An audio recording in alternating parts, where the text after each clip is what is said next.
Hello everyone. स्वागत है आप सभी का आपके अपने यूट्यूब चैनल हिंदी ज्ञान में। मित्रों, जैसा कि आप सब जानते हैं, आज जो विषय लेके आया हूँ मैं वह है अपभ्रंश या पुरानी हिंदी के प्रमुख कवि। मित्रों, यह जब हम हिंदी देखते हैं, हिंदी विषय को देखते हैं, तो अपभ्रंश के कुछ कवि पुरानी हिंदी अर्थात आदिकाल के समय में हमने अपभ्रंश का जो नाम था वह पुरानी हिंदी भी कहा है, अपभ्रंश को पुरानी हिंदी भी कहा है। आदिकाल से जो लगा हुआ समय है उस समय को, तो इसके कुछ प्रमुख कवि हैं जो बहुत महत्वपूर्ण हैं, जो हमारे अलग अलग परीक्षाओं में उपयोग में आते हैं। तो इसलिए आज मैं यह टॉपिक लेके आया हूँ, इसे हम देखेंगे। सबसे पहले हम देखते हैं कि सरहपा कुछ उनकी मुक्तक रचनाएं हैं। खास तौर पर सरहपा मुक्तक रचनाओं के लिए प्रसिद्ध हैं। उसके बाद देवसेन, यह देवसेना लिखा गया है। देवसेन का श्रावकाचार्य अपने आप में बहुत ही महत्वपूर्ण है। देखिए, देवसेन जो हैं उन्होंने श्रावकाचार्य 933 ईस्वी में लिखी थी, 933। उसके बाद देवसेन की और भी रचनाएं हैं, जैसे कि लघुनय चक्र है, दर्शनसार, यह देवसेन की और रचनाएं हैं। लेकिन श्रावकाचार्य बहुत बार पूछी जाती है। श्रावकाचार्य 933 ईस्वी में लिखी गई रचना है। इसके बाद स्वयंभू को हम देख लेते हैं। स्वयंभू की कुछ रचनाएं हैं। पौंचर्यु जो रामकथा पर आधारित है, ऋठमेयुचर्यु कृष्ण काव्य पर आधारित है, नागकुमारचर्यु और पंचमीचर्यु जो इस समय बहुत ज़्यादा पूछी जाने वाली रचनाएं हैं, यह 4 हैं। आप लोग और रचनाएं भी खोज सकते हैं, लेकिन यह वह रचनाएं हैं जो बार बार पूछी जाती हैं। इसके बाद हम बात करते हैं पुष्पदंत की।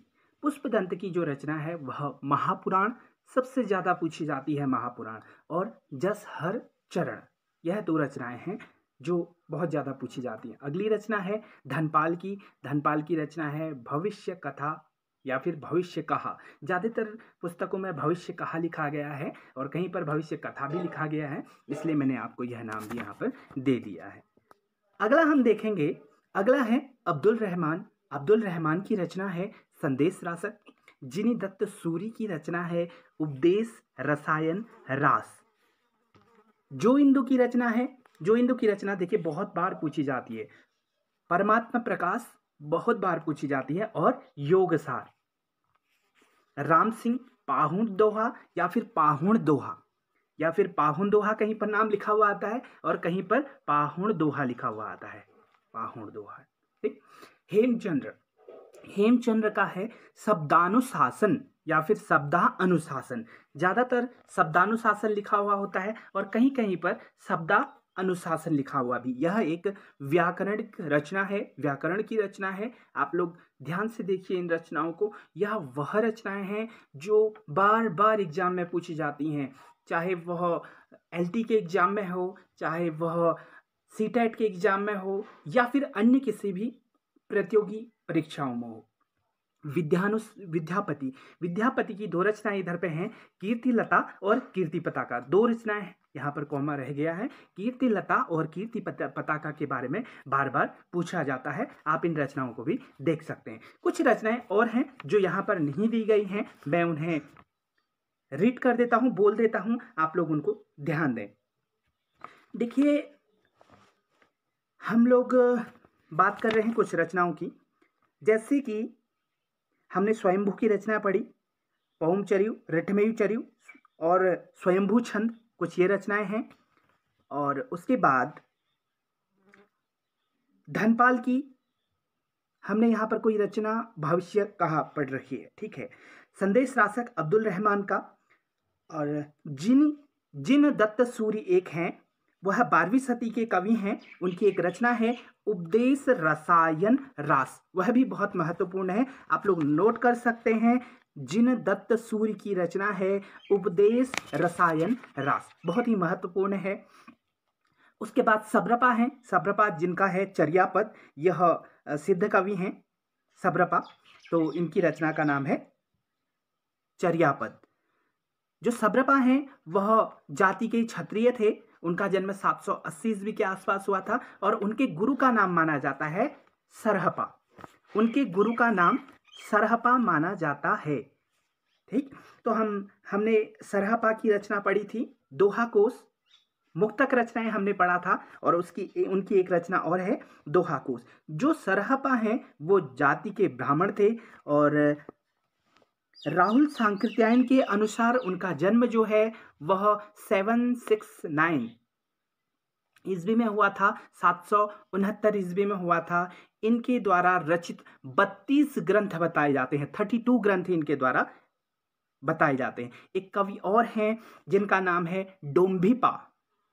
इनकी कुछ रचनाएं हैं, डोम्भिपा की कुछ रचनाएं हैं जैसे कि डोम्बी गीतिका, योगचर्या, अक्षरादि कोपदेश, यह इनकी रचनाएं हैं। डोम्बिपा जो हैं वह जाति के क्षत्रिय थे जिनका जन्म 840 ईस्वी के आसपास हुआ था, जिनके गुरु का नाम विरूपा था और इनकी 31 रचनाएं मिलती हैं।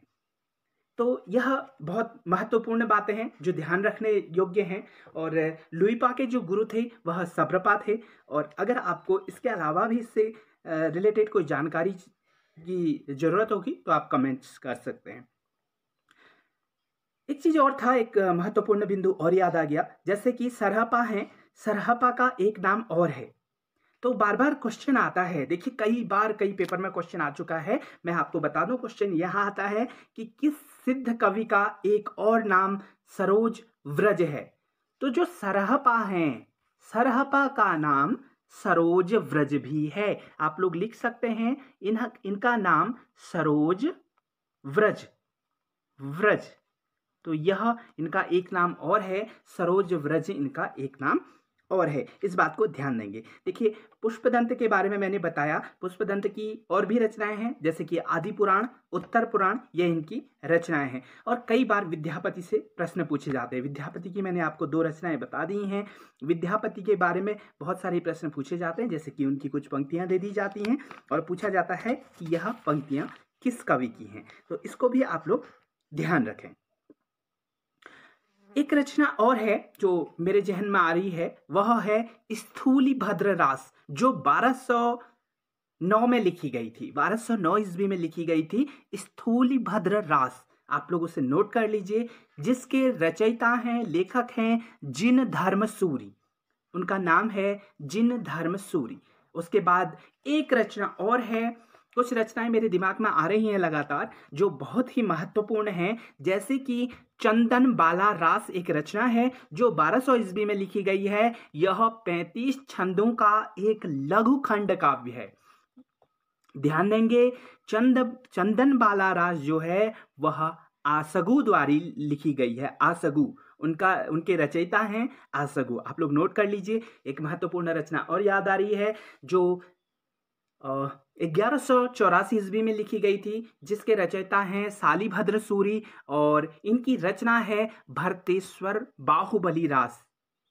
भरतेश्वर बाहुबली रास यह बहुत बार पूछा गया है। भरतेश्वर बाहुबली रास आपके नेट के एग्जाम में आता है, सीटेट के एग्जाम में आता है और एलटी वगैरह में भी आपके यह प्रश्न आ सकता है। इसके रचयिता हैं शालिभद्र सूरी।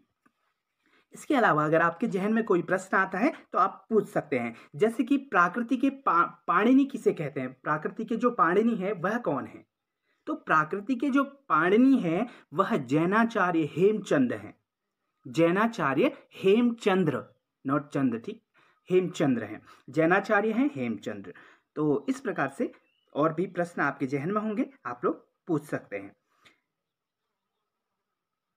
तो मित्रों आज के लिए यह पर्याप्त है। अगर आपके जहन में कोई प्रश्न आता है तो आप लोग बिल्कुल पूछ सकते हैं। आप लोग कमेंट बॉक्स में कमेंट करें, साथ ही हमारे इस चैनल को लाइक करें, सब्सक्राइब जरूर करें और साथ में अपने मित्रों को शेयर करें, जिससे कि उन तक और भी जानकारी पहुंच सके, आप तक और उन तक जानकारी पहुंच सके। आशा करता हूं आप सब सुरक्षित होंगे, मस्त होंगे और अपना ध्यान दीजिए।